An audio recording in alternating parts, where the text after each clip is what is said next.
நமக்கெல்லாம் ஏது அதிர்ஷ்டம் என்று புலம்புவரா? நமக்குத்தான் இந்த பதிவு. ஹாய், வணக்கம். நான் உங்கள் யோகா பாமா நந்தகோபால் பேசுகிறேன்.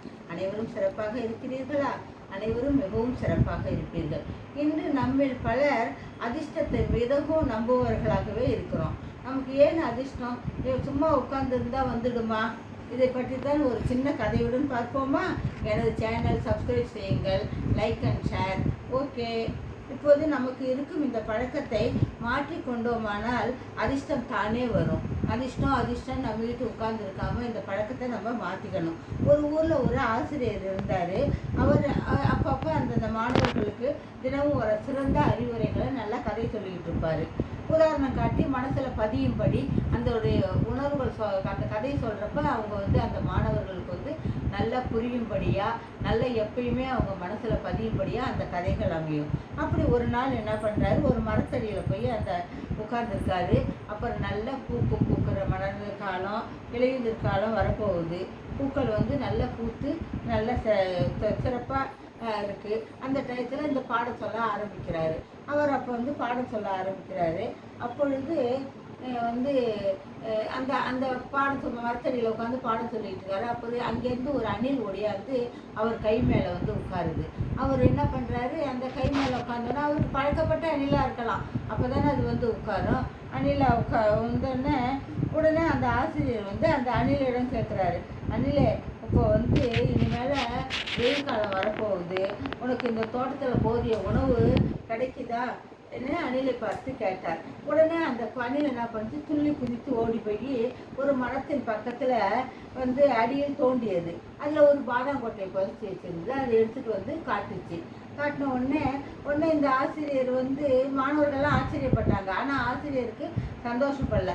இது எப்படி உனக்கு இந்த போதும் என்று கேட்டார். உடனே அந்த அணில் ஓடி போய் அடுத்த மரத்தில் வேறு ஒரு இடத்துல நோண்டி எடுத்து இன்னொரு பாதாம் கொட்டையை காட்டுச்சு. இதை எடுத்து ஆசிரியருக்கு அப்பையும் திருப்தி படல. மற்றொரு மரத்தில் இருந்து இன்னொரு விதையும் எடுத்துகிட்டு காட்டுச்சு.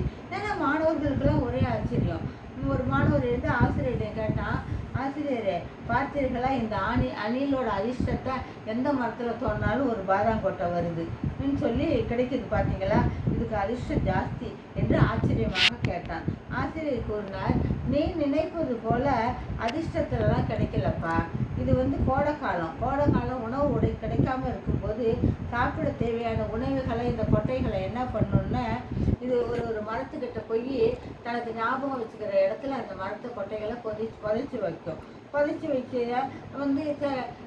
வச்சு வெயில் நாளில் எடுத்து அதை சாப்பிட்டுக்கும். இதை மாதிரி தான் இதை பல பேர் என்ன பண்ணுவாங்கன்னா, நம்மளை பலர் என்ன பண்ணுவோம், அதிர்ஷ்டத்தில் தான் முன்னேறாங்க அப்படின்னு நினச்சிக்குவோம்.